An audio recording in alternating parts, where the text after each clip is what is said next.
Good morning student. जैसा कि हमने कल पढ़ा था तंबाकू के बारे में और तंबाकू का जो जिस पादप से प्राप्त किया जाता है उस पादप का वैज्ञानिक था निकोटियाना टोबैकम और पादप का कुल था सोलेनेसिकुल। ये बात आपको वहाँ पर उस टॉपिक में इंपॉर्टेंट है, ये पॉइंट याद रखना है।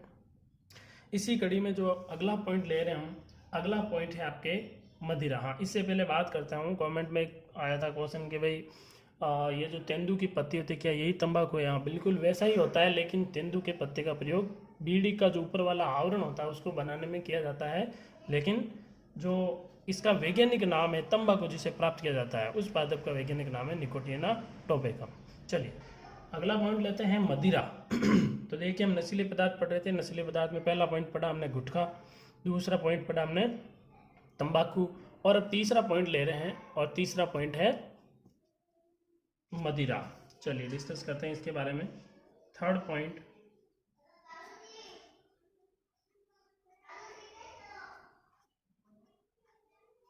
मदिरा। चलिए थर्ड पॉइंट मदिरा के बारे में बात करते हैं, जिसे एल्कोहल भी कहा जाता है। अब मदिरा या एल्कोहल या फिर इसे शराब या फिर अन्य कई नामों से जानते हैं। चलिए अब ये जो मदिरा है ये कई प्रकार की विधियों से बनाया जाता है, लेकिन मदिरा चाहे कोई सी भी ब्रांड का हो या किसी भी मेथड से बनाया गया हो, उसका जो मुख्य रूप से इसके अंदर जो पदार्थ होता है जो एल्कलॉइड होता है, यानी कि मुख्य एल्कलॉइड, मुख्य एल्कलॉइड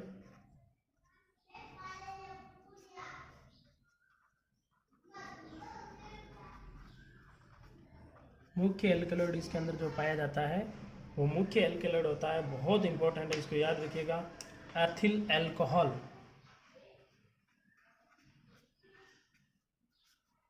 एथिल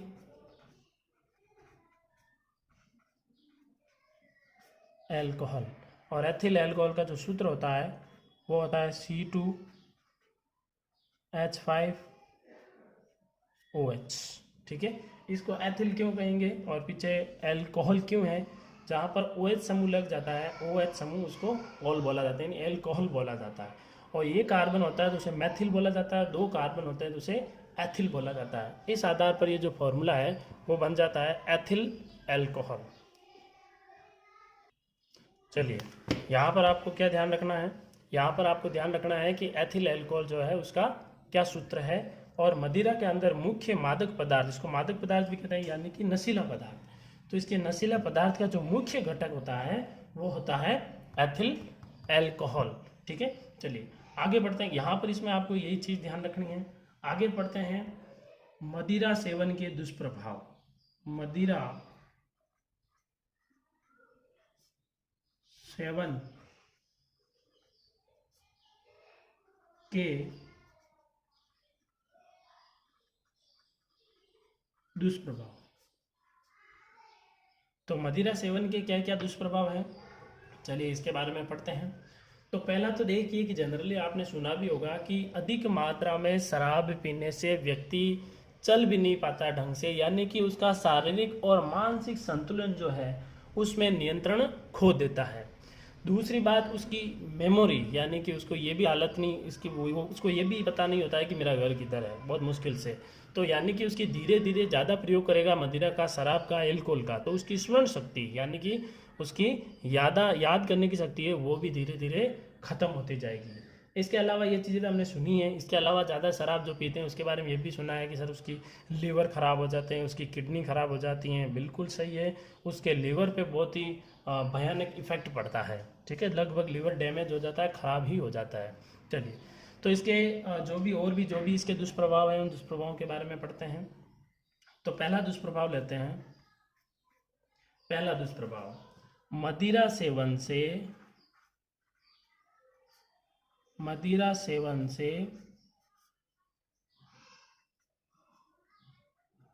एल्कोहल एल्कोहल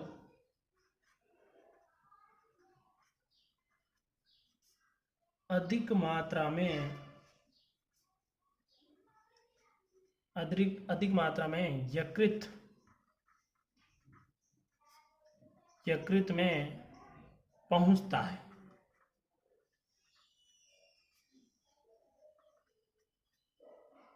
नशा आने का कारण ही यकृत के कारण ही है, लीवर के अंदर वो जाता है तो ही नशा उत्पन्न करता है। तो मदिरा सेवन से एल्कोहल अधिक मात्रा में यकृत में पहुंचता है। अब अधिक मात्रा में जब आएगा तो यकृत जो है उसे एक विषैला पदार्थ बना देगा। तो ये क्या करेगा, यकृत में पहुंचता है जिसे एसिड एल्डिहाइड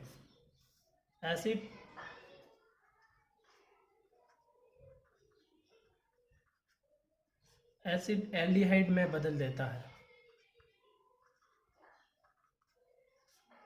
एसिड एल्डिहाइड में बदल देता है, जो एक विषैला पदार्थ है। यानी कि मदिरा सेवन से एल्कोहल अधिक मात्रा में यकृत में पहुंचता है जिसे एसिड एल्डिहाइड में बदल देता है, जो कि एक विषैला पदार्थ है। लीवर क्या करता है, हमारा लीवर ये जो यहाँ पर अधिक मात्रा में एल्कोहल पहुंचता है उसे किस में बदल देता है, एसिड एल्डिहाइड में। और एसिड एल्डिहाइड में बदलने के कारण ही ये एक विषैला पदार्थ बन जाता है, जिससे ये शरीर के सभी भागों को, अंगों को बहुत ही ज़्यादा नुकसान पहुंचाता है। तो पहला दुष्प्रभाव तो आपको ये ध्यान रखना है एसिड एल्डिहाइड वाला। इसका टेक्निकल पॉइंट पकड़ लीजिए, आराम से याद रहेगा आपको। एसिड एल्डिहाइड, ये पॉइंट आप इसको पकड़ लीजिए। चलिए अगले पॉइंट के बारे में बात करते हैं, सेकंड पॉइंट। तो सेकंड पॉइंट अभी हमने पढ़ाई है कि इसकी स्मरण शक्ति, इसका अधिक मात्रा में सेवन करोगे स्मरण शक्ति में कमी आ जाती है। तो लिखेंगे एल्कोहल सेवन से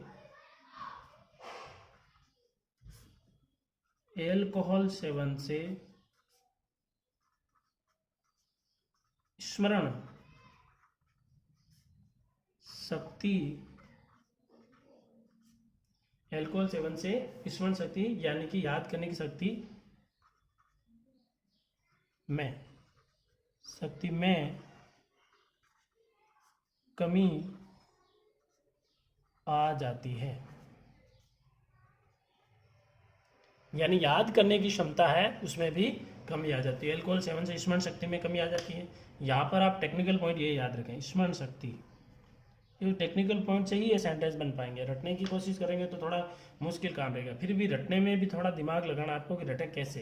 तो पहले हम एसिड एल्डिहाइड याद रखोगे तो आपको दिमाग में आ जाएगा कि लीवर में ये एसिड एल्डिहाइड बदल देता है जो विषैला पदार्थ। दूसरे में स्मरण शक्ति याद रखोगे तो आपको पता चल जाएगा स्मरण शक्ति में कमी आ जाती है।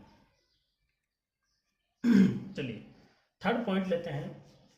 मैंने अभी आपको कहा था कि लिवर बहुत ही ज़्यादा इससे डैमेज होता है, क्योंकि लिवर को अधिक मात्रा में कार्य करना पड़ता है। एक तो वो भोजन में आने वाले पौष्टिक पदार्थों को अपघटित करता ही है, इसके अलावा उसको एल्कोहल जैसे जटिल पदार्थों को भी एसिड एल्डिहाइड में बदलना पड़ता है। तो इतना वर्कलोड बढ़ जाता है कि लिवर लगभग उसकी कार्य क्षमता समाप्त हो जाती है। तो थर्ड पॉइंट है इसके प्रभाव से, एल्कोहल के प्रभाव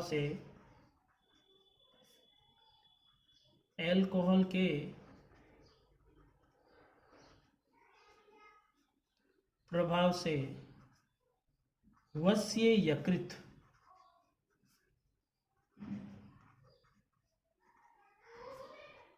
नामक रोग हो जाता है,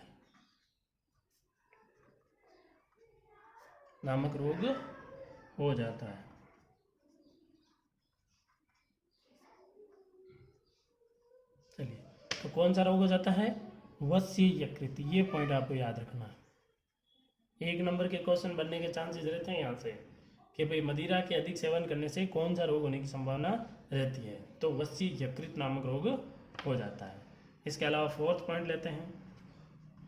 अभी मैंने आपको बताया था इससे शरीर का नियंत्रण जो है वो समाप्त हो जाता है।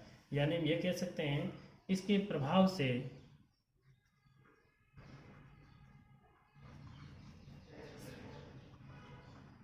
एल्कोहल प्रभाव से शरीर का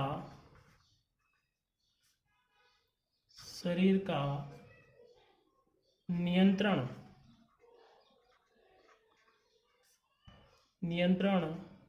व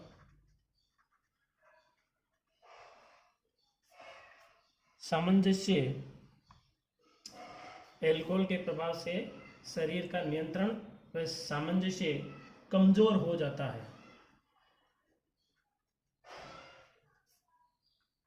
कमजोर हो जाता है और कार्य क्षमता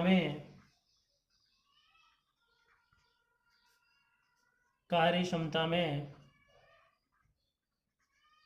कमी आ जाती है।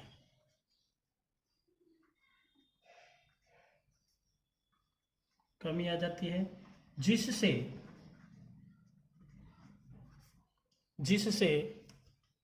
दुर्घटना की संभावना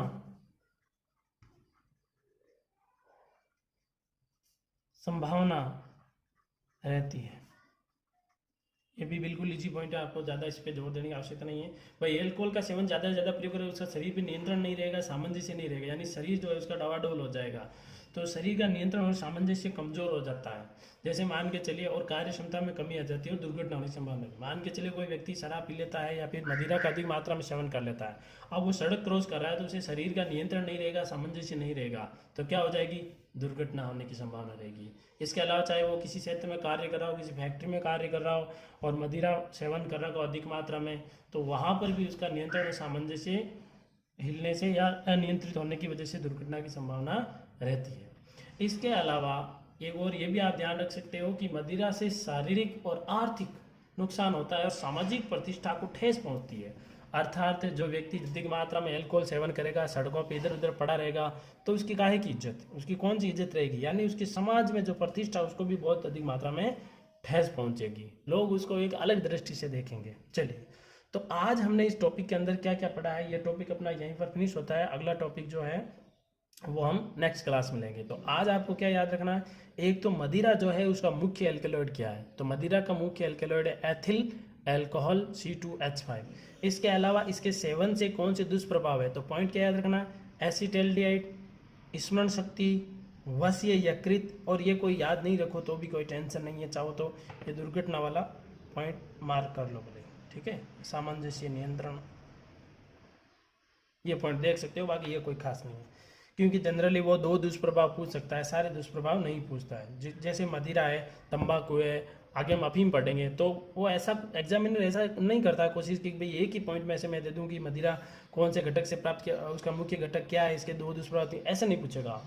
वो क्या करेगा, जो क्वेश्चन होगा उस पार्ट का वो देगा, जैसे मान के चलो मदिरा में से दे दिया, ब पार्ट जो है वो अफीम से दे देगा, स पार्ट से है जो वो जल से दे देगा या फिर रोगों से दे देगा, किसी से भी दे सकता है।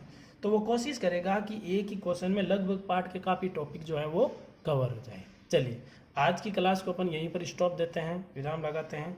जय हिंद, जय भारत।